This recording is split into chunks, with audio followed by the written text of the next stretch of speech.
ठरलं तर मग या मालिकेच्या पुढील काही येणाऱ्या भागांचे अपडेट जाणून घेऊया आपल्या या व्हिडिओमध्ये। तर आता आपण साळसूतपणाचा आव आणून घरात येत असलेल्या सचिनचा खोटारडेपणा सायली आणणार सगळ्यांसमोर, तर दुसऱ्या बाजूला नागोबा विरुद्ध ठोस पुरावे आता सायली अर्जुनच्या हाती लागणार, हे सगळंच या व्हिडिओमध्ये जाणून घेणार आहोत। तर आता आपण पाहिलं, डॉक्टर ज्या होत्या त्यांनी सांगितलंय की सुमन काकूच्या मनावर खूप मोठा मानसिक आघात झालेला आहे। आता हे ऐकल्याच्या नंतर नागोबा हा आता खूपच जास्त आनंदी आहे। माझ्या डोक्याचं सगळं टेन्शनच गेलं, आता मला या सुमनच्या असण्या नसण्याने काही म्हणून फरक पडत नाही असा विचार नागोबा करतो। त्याचवेळी इकडे आता सायली ही सुमन काकूंना गुपचूप एका बाजूला घेते आणि सांगत असते की हे बघा सुमन काकू, एक गोष्ट लक्षात ठेवा, नागराज काकांना आता पूर्णपणे खात्री पटलेली आहे की आता तुम्हाला वेड लागलं आहे म्हणून। त्यामुळे नागराज काकांना आता तुमच्याशी बोलायला येतील, तुम्हाला काही बाई सांगायला येतील, घाबरवायला येतील। त्यावेळी प्रत्येक वेळेस तुम्ही व्हिडिओ कॉल करा आणि आम्हाला दाखवा, काळजी करू नका, तुमच्या जीवाला धोका होईल असं आम्ही काहीही करणार नाही, समजलं ना।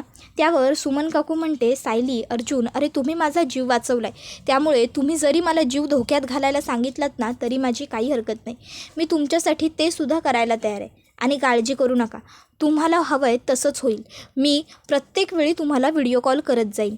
त्यानंतर मग आता इकडे नागराज काकाला तर या सगळ्या गोष्टीबद्दल काहीच माहीत नसतं।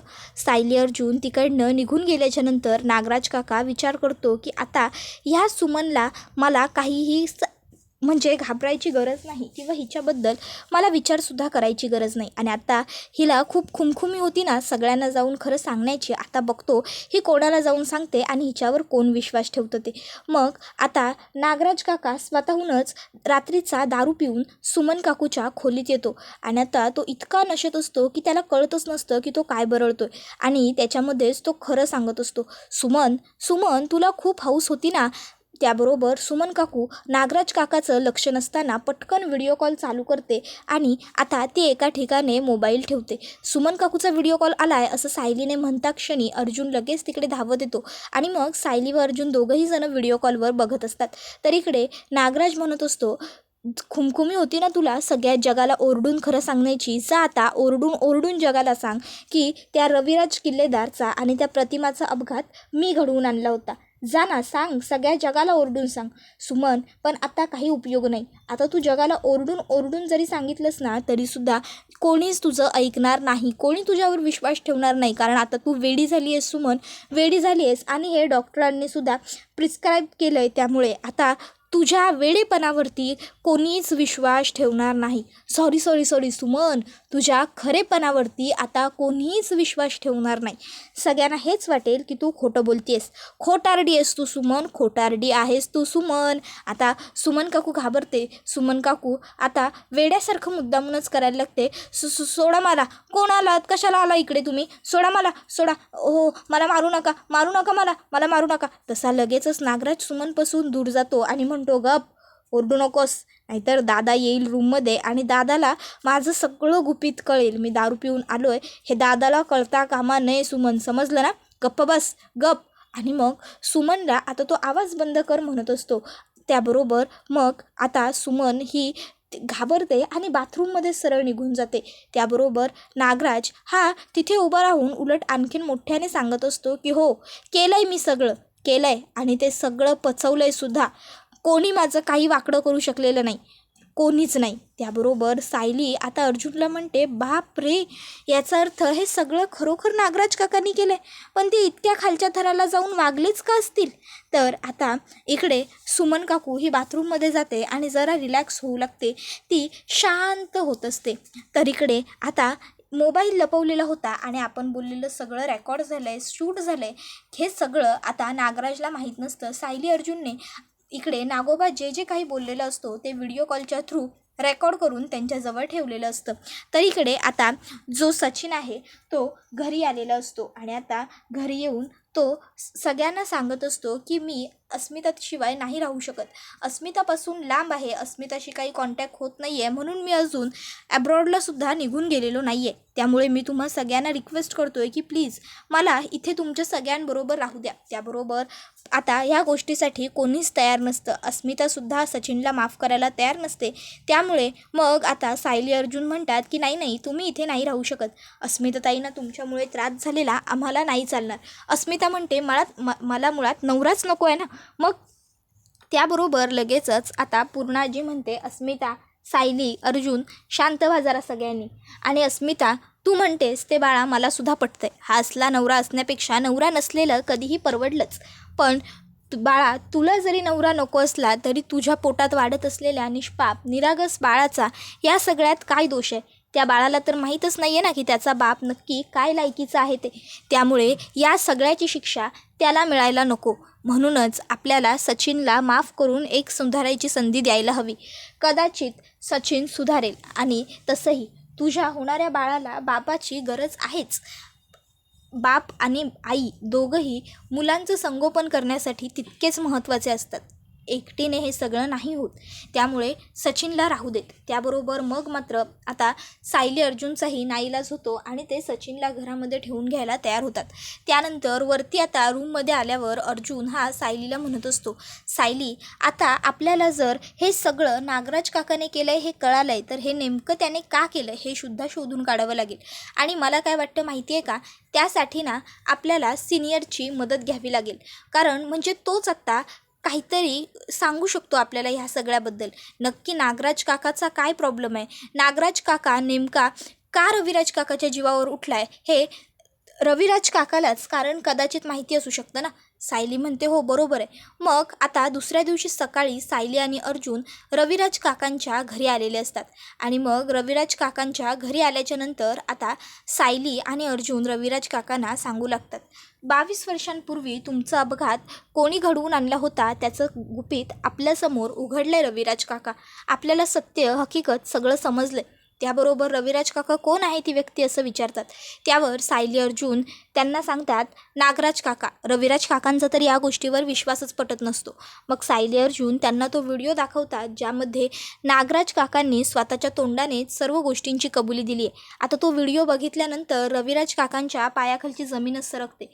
रविराज काका म्हणतात माझा तर विश्वासच बसत नाही आहे की हे सगळं काही नागराजने केलं आहे. नाही आता बास. आजपर्यंत मी नागराजला प्रत्येक गोष्टीत माफ करत आलो, सोडत गेलो, पण त्याने माझी तळमळ बघत असतानासुद्धा मला कधीच माझी बायको जिवंत असल्याचं सांगितलं नाही. आता मी त्याला जिवंत सोडत नसतो. त्यावेळी सायली आणि अर्जुन रविराज काकांना समजावतात. सायली म्हणते थांबा ना काका, अहो जर तुम्ही अशी काही केलीत ना तर आपल्या हाती काहीसुद्धा लागणार नाही.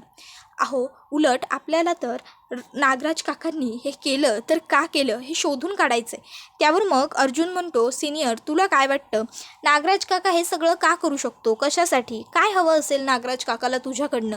त्याबरोबर मग रविराज काकांना तर काही सुचत नसतं. त्यावर सायलीच पटकन म्हणते अहो मला काय वाटतं नागराज काकांना रविराज काकांची प्रॉपर्टी हवी असेल. नाही म्हणजे बघा ना काय होतं आहे सध्या, नागराज काका सध्याच काय पूर्वीपासूनच नागराज काका काहीही कामधंदा करत नाही आहेत. ते निवांत आरामात राहत आहेत. त्यामुळे मला तरी त्यांच्यावरती शंका आहे की त्यांना रविराज काकांची प्रॉपर्टी हवी असेल. पुढे जाऊन भविष्यात हे सगळं मलाच मिळणार आहे असं त्यांना वाटलेलं असेल, पण अचानक त्यांना धीर निघत नसेल ना वाट बघायला, म्हणूनच त्यांनी हे सगळं काही केलं असेल. त्याबरोबर रविराज काका म्हणतात हो मलासुद्धा हे सगळं पटतंय, पण मग आपण हे सगळं नागराजच्या तोंडून कसं काय वधवून घ्यायचं. त्यावर आता सायली अर्जुन रविराज काकांना म्हणतात अगदी सोपं आहे. तुम्ही आता नागराज काकांना बोलवायचं आणि त्यांना सांगायचं की तुम्ही तुमची सगळी प्रॉपर्टी राकेशच्या म्हणजे त्यांच्या मुलाच्या नावावर करून द्यायला तयार आहात. कारण तसं नाही असं आता तुम्ही तर प्रियाला प्रॉपर्टीतनं बेदखल केलेलं आहे. मग त्यामुळे आता या एवढ्या मोठ्या संपत्तीला प्रॉपर्टीला वारस तर कोणीतरी हवाच. आणि तसंही राकेशसुद्धा तुम्हाला तुमच्या मुलाप्रमाणेच आहे. आठवतं आहे ना अर्जुनकडून फर्म काढून घेऊन तुम्ही राकेशला चालवायला दिली होती. त्यावर मग आता लगेचच इकडे रविराज काका म्हणतात, ती माझी खूप मोठी चूक ठरली होती अर्जुन, मला माफ कर त्या गोष्टीसाठी. अर्जुन म्हणतो, अरे इट्स ओके सिनियर, उलट तू माझ्याकडनं तुझी फर्म काढून घेतलीस, त्यामुळेच तर मी स्वतःची नवीन फर्म सुरू करू शकलो ना. त्यावर रविराज काका म्हणतात की हो बरोबर आहे, पण आता तुम्ही म्हणालाय ना तसंच मी नागराजबरोबर बोलून घेतो, तुम्ही गेलात की लगेचच त्याला बोलवतो. मग सायली अर्जुन निघून जातात. त्याबरोबर आता थोडा वेळ गेला की मग संध्याकाळी रविराज काका नागराजला खाली बोलवतात. नागराज म्हणतो, काय झालं दादा, तू मला असं अचानक का बोलवलंस?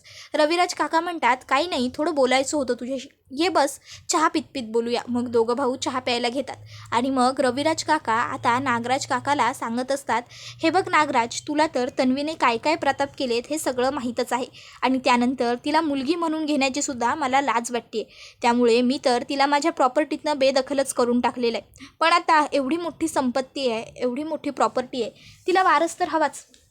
आत्ता सध्या तरी सगळं माझ्या ताब्यात आहे, माझ्या नावावर आहे, पण अरे मी अजून किती वर्ष असेन नसेन काही माहीत नाही, नंतर सगळं वाऱ्यावर टाकण्यापेक्षा आत्ताच कोणाच्या तरी हाती सुपूर्त केलेलं बरं नाही का?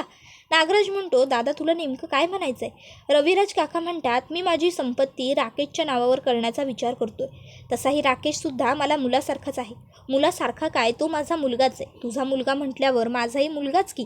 त्यावर राकेश याच्या नावावर संपत्ती करणार हे ऐकून नागराज खूपच खुश होतो. नागराज म्हणतो, हो हो चालेल ना दादा. नाही म्हणजे आता जर तू स्वतःच्या मर्जीने हा निर्णय घेतला आहेस तर मला पूर्ण खात्री आहे तू काहीतरी विचारविमयन केला असशील आणि त्यानंतरच हा निर्णय घेतला असशील, आणि तसाही आपला राकेशसुद्धा जबाबदार आहे की, असं आता मुद्दामूनच नागराज म्हणतो. आणि आता नागराज खूपच जास्त खुश झालेला असतो हे सगळं ऐकून. त्याबरोबर आता दुसऱ्या बाजूला सायली ही प्रियाला म्हणते, राहू दे, तुला नाही जमणार सगळं स्वयंपाक बनवायला, सकाळी झालंय तेवढं पुरे झालंय. मग सायली सगळ्यांसाठी जेवण वगैरे बनवते. सगळेजण जेवून खाऊन आपल्या आपल्या रूममध्ये झोपायला जातात.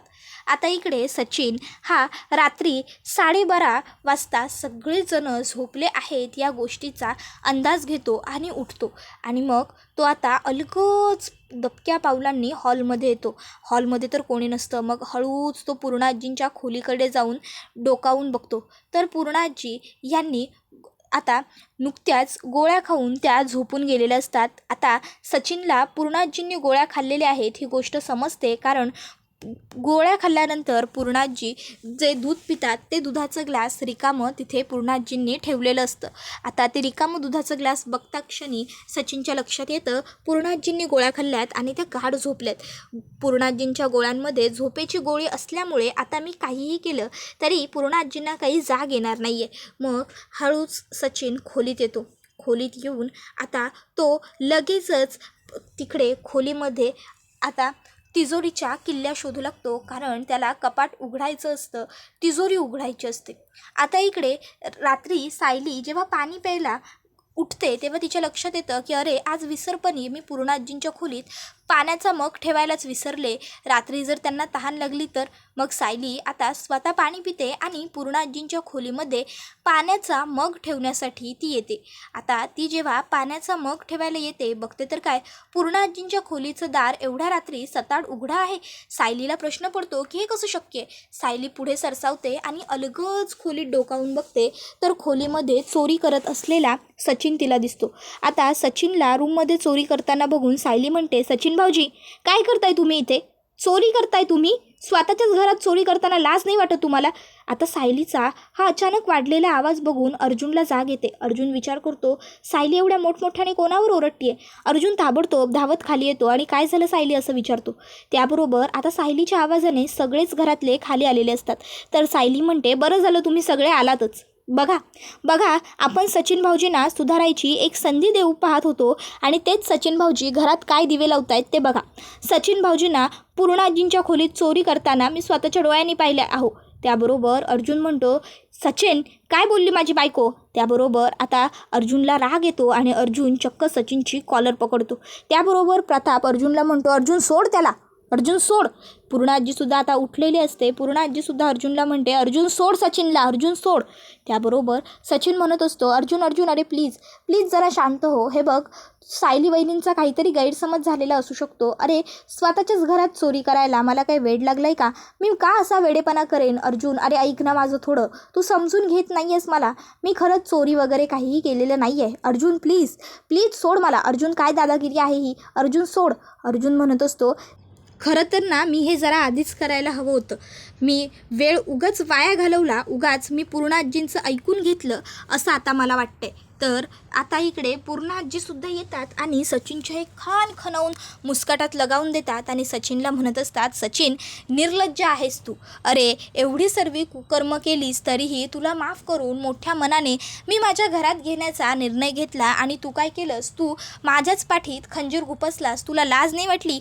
हे सगळं करताना नशीब आज सायली आली आणि सायलीने तुला रंगेहात पकडलं, नाहीतर काय झालं असतं बापरे, मी विचारही नाही करू शकत. तर दुसऱ्या बाजूला आता पुन्हा एकदा नागराजच्या येण्याची चाहूल सुमनला लागते. सुमन आता विचार करते, नागराज एवढ्या रात्रीचा येतोय म्हणजे कदाचित नक्कीच हा पुन्हा दारू पिऊनच येत असेल. सायलीला व्हिडिओ कॉल केला पाहिजे. सुमन आता सायलीला व्हिडिओ कॉल करण्याचा प्रयत्न करू लागते, पण आता फोन लागत असतो पण सायली उचलत नसते, कारण तिचा फोन बेडरूममध्येच राहिलेला असतो आणि ती तर खाली सचिनबरोबर बोलत असते. मग आता सायली हिला फोन लागत नसल्यामुळे सुमन काकू विचार करते, मी एक काम करते, मी व्हिडिओ बनवून ठेवते, नंतर सायलीला व्हिडिओ पाठवेन. आणि मग ती आता फोनमध्ये व्हिडिओ चालू करते, मोबाईल लपवते आणि पुन्हा येऊन तिच्या जागेवर बसते. त्यावेळी नागराज तिकडे येतो आणि नागराज सुमनला म्हणत असतो, सुमन सुमन तुला माहिती आहे का सुमन, आज मी खूप खूप खुश आहे. सुमन विचारणार नाहीस तुझा नवरा एवढा का खुश आहे ते? विचार ना सुमन, विचार मला मी का खुश आहे. सुमन म्हणते, का खुश आहात तुम्ही? त्याबरोबर मग लगेचच नागराज सांगतो, कारण गेल्या 22 वर्षांपासून मी जे स्वप्न पाहतोय ना सुमन, ते स्वप्न आता सत्यात उतरणार आहे. मी ज्या प्रॉपर्टीसाठी रविराज दादाचा आणि प्रतिमा वहिनीचा अपघात घडवून आणला होता, ती प्रॉपर्टी दादा स्वतःहून आपल्या मुलाच्या, आपल्या राकेशच्या नावावर करून द्यायला तयार झाला आहे. तुला माहिती आहे आज तो मला काय म्हणाला? तो मला म्हणाला की आता मी तन्वीला तर प्रॉपर्टीतनं बेदखल केलं आहे, मग ह्या सगळ्या प्रॉपर्टीला कोणीतरी वारस हवा, म्हणून मी ही सगळी प्रॉपर्टी तुझ्या मुलाच्या म्हणजेच राकेशच्या नावावर करतोय. सुमन आता जे राकेशचं आहे ते माझंसुद्धा आहेच की. तुला काय सांगू, मला केवढा आनंद होतोय. मला हेच हवं होतं आणि यासाठीच मी 22 वर्षांपूर्वी प्रयत्न केला होता. जर मला माहीत असतं ना की हे सगळं मला एवढ्या सोप्या पद्धतीने मिळणार आहे, तर 22 वर्षांपूर्वी कदाचित मी एवढी मेहनत घेतलीच नसती. मला एवढा सगळा तामझाम करावा लागलाच नसता. पण असो, नशिबाचा खेळ म्हणायचं आणि शेवटी मला जे हवं होतं ते मिळालं. मला रविराज दादाची प्रॉपर्टी मिळाली. Finally I did it, yes असा आता तो म्हणत असतो. त्याबरोबर आता इकडे सुमन काकू विचार करते, चला बरं झालं यांच्या विरोधातले सगळे पुरावे एकदाचे मिळाले, आता यांचा पर्दाफाश करण्यापासून आम्हाला कोणीही थांबवू शकणार नाही. त्याबरोबर हा व्हिडिओ इथेच संपतो. व्हिडिओ आवडला असेल तर व्हिडिओला लाईक करा, चॅनलवर नवीन असाल तर चॅनलला सबस्क्राईब करा आणि बेल आयकॉन आठवणीने प्रेस करा, जेणेकरून तुम्हाला पुढच्या प्रत्येक व्हिडिओचं नोटिफिकेशन मिळत जाईल आणि सर्व व्हिडिओंचा आनंद हा अगदी उत्तम पद्धतीने घेता येईल. चला तर मग प्रेक्षकांनो, आजच्या पुरतं इथेच थांबूया. पुढचा व्हिडिओ येईपर्यंत या व्हिडिओचं छान पद्धतीने आनंद घेत राहा. टाटा, बाय बाय, धन्यवाद, take care all of you. तुम्हाला ठरलं तर मग ही मालिका कशी वाटते हे आम्हाला कमेंटमध्ये सांगायला विसरू नका. धन्यवाद.